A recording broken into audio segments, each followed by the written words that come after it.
한국은행의 섬뜩한 경고라. 이 모든 게 다 정치 때문. 이게 무슨 말일까요? 일단 이 내용을 먼저 보시죠.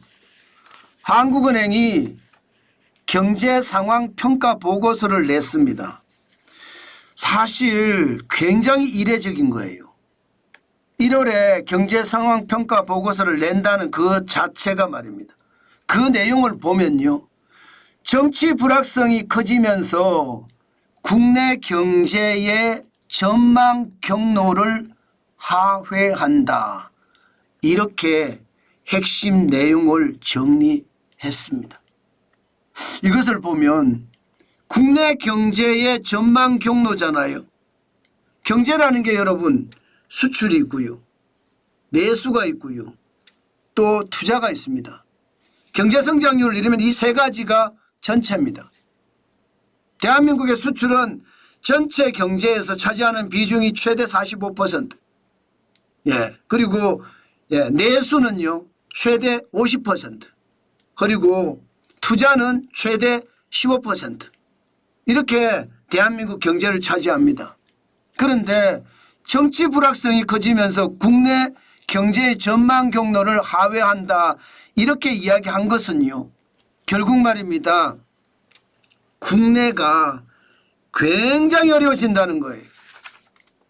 민간 투자도 어려워지고요, 민간 소비도 어려워지고요. 그만큼 말입니다, 그만큼 시장에는 불안감이 가득하다, 이렇게 지금 얘기하고 있습니다. 그러면서 대안을 제시하기를요, 경제정책의 추진 여부 그리고 속도, 이건 말입니다, 정치 불확실성하고 상관없이 독립적으로 빨리빨리 추진해야 된다.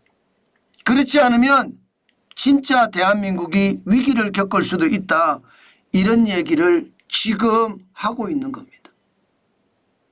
이 모든 게 다 정치 때문이라고 이야기하는 핵심적인 내용은요, 기본적으로 심리가 무너졌다는 겁니다. 심리가 무너지면 여러분, 많은 사람들이 지갑을 닫습니다. 어느 누구라도 심리가 무너졌을 때 지갑을 안 닫는 경우가 없습니다. IMF 외환위기 때도 그랬고요, 글로벌 금융위기 때도 그랬고요, 코로나 팬데믹 때도 그랬습니다. 실제로 코로나 팬데믹 때를 보면 2020년 4월에 70.8까지 떨어졌잖아요. 다 지갑을 닫았습니다.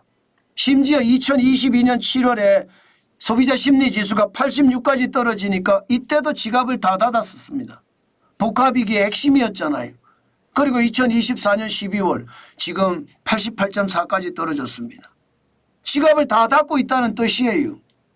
게다가 더 심각한 것은 지갑을 닫으면요, 투자가 일어나지 않습니다. 기업 입장에서 보면 투자할 이유가 없어요. 건설 기성지수라고 이야기하는데 이게 굉장히 많이 떨어졌습니다. 2024년을 보십시오. 2분기에 마이너스 6.2%였거든요. 3분기에 마이너스 5.0%입니다. 그런데 4분기는 어떻게 됐을까요? 아마 추락했을 거라는 게 일반적인 예측입니다. 왜냐하면 10월이 마이너스 4.1%고요. 11월이 0.2%니까 12월이 어떻게 됐든지 간에 나빠졌을 거라는 거예요. 그러면 더 최악이 됐다. 실제로 말입니다, 1997년 통계 작성 이래 건설 기성지수가, 건설 투자라고 보시면 됩니다. 임의기자의 이룰설자니까 7번째 7개월째 마이너스 기록이 7개월째 역대 최장 기록입니다. 12월이 마이너스가 되면요, 역대 최장 기록을 완전히 또 갱신하는 거죠. 그만큼 말입니다, 심리가 무너지고, 그러니까 투자를 안 해요. 건설 집을 안 사요. 살 수가 없으니까. 더 심각한 것은요, 고용까지 줄어드네요. 이게 건설 쪽에서 뭔가 계속 부밍이 일어나면서 실제 고용을 많이 흡수해 줘야 되거든요. 건설이 확 막히니까 취업자가 어떻게 됩니까? 12월 취업자가 5만 2천 명까지 줄었습니다. 월별 계산으로 취업자, 신규 취업자가 줄어든 것은요. 2020년 이후 처음입니다. 2020년 실제로 말입니다. 1년 동안 21만 8천 명이 줄어든 적이 있거든요. 이때가 월별로 신규 취업자가 줄어들었을 때가 있었습니다. 그런데 지금 2024년 12월이 마이너스 5.2%니까 여기다가 세금주도 일자리 빼자고요. 그러면 실질적으로 말입니다. 21만 4천 명의 일자리가 줄었습니다. 와, 충격적이죠. 제가 봐서는 이거 굉장히 충격적으로 받아들입니다. 그만큼 말입니다. 건설업에서 일자리가 줄고 제조업에서 일자리가 줄고 소매 유통업에서 일자리가 줄었다는 거예요. 도소매업에서 일자리가 줄었다는 거예요. 여기에서 끝나지 않습니다. 예, 일자리가 없으니까 소득이 줄었을 거 아니에요. 소득이 줄으니까 안 써요. 소매 판매 지수가 2024년을 보면 처참합니다. 1분기에 마이너스 2.1%, 2분기에 마이너스 2.9%, 3분기에 마이너스 1.9%입니다. 4분기는 더 나빠졌을 거라 예상은 합니다. 왜? 10월에 0.9%이고 11월에 마이너스 1.9%였으니까요. 이건 말입니다. 1995년 통계 작성 이래 30년 만에 10분기 연속 마이너스였거든요. 12월 통계가 나오면 11분기 연속 지금 마이너스가 될 가능성 굉장히 높아지고 있습니다. 그러니까 이게 악순환의 고리가 터져서 지금 상황이 굉장히 나빠진다는 이야기잖아요. 제가 보더라도 안타깝습니다. 한국은행이 이례적으로 보고서를 내서 이 모든 게 다 정치 때문이다 이렇게 이야기하는 것을 보면 솔직히 섬뜩한 경고라고 저는 느껴집니다. 이렇게 되면 성장률도 달라집니다.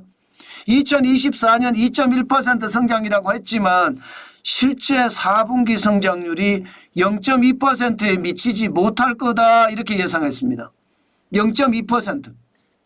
일반적으로 말입니다. 4분기가 적어도 0.4%는 성장해 줘야지 2% 성장한다고 했거든요. 그런데 0.2% 성장하면 2%가 깨질 수도 있다는 이야기, 1.9%가 나올 수도 있다는 이야기입니다. 이것을 보면 여러분 우리 경제가 지금 얼마나 무너졌는지 여러분들도 눈에 보이시죠. 정치가 썩어 빠졌으니까 경제가 망가진다. 과거에는 정치가 경제를 워낙 간섭해서 경제가 망가졌는데 지금은 정치가 썩어 빠졌으니까 경제가 망가진다 이렇게 나오고 있습니다. 여러분 시장이라는 것은 자유민주주의와 시장경제잖아요. 자유민주주의의 핵심은 대화와 타협입니다. 독재가 아닙니다. 독재가 되면요 시장은 자꾸 경직이 될 수밖에 없습니다. 정치는 정치 영역에서 대화와 타협이 이루어져야 되고요. 경제는 경제 영역에서 속도와 성장을 이루어내야 됩니다. 그렇지 못하면 경제든 정치든 다 같이 망할 수 있거든요. 지금이 바로 그런 시기란 뜻입니다. 한국은행의 섬뜩한 경고는요. 이 모든 게 정치 때문에 망하고 있다. 경제가 위기로 빠져드는 것 정치 때문에 망한다는 뜻입니다. 그만큼 우리 경제 상황 진짜로 심각하다. 한국은행조차 이야기하고 있습니다. 제가 여러분 경제 이야기를 벌써 5년 이상 계속 짚어왔는데요. 경제가 참 좋아질 때가 잘 없습니다. 계속 나빠지고 있어요. 그나마 버텨낼 수 있는 게 수출인데 수출에서는 좀 좋아지는 현상이 나타나고 있지만 나머지는요 오히려 점점 더 고통 속으로 들어간다 이렇게 생각할 수 있습니다. 정치라는 게 사실 그렇잖아요. 바르게 다스리는 게 정치예요. 바르게 다스리지 못한다는 이야기잖아요. 그래서 저는 진짜 심각하다. 우리 경제의 100년 대계를 생각을 하면 정치 안정이 우선이다.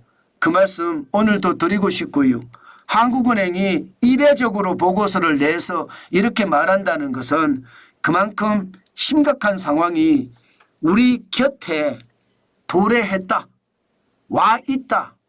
이런 뜻으로 해석해도 틀리지 않습니다. 그만큼 위기라는 뜻입니다.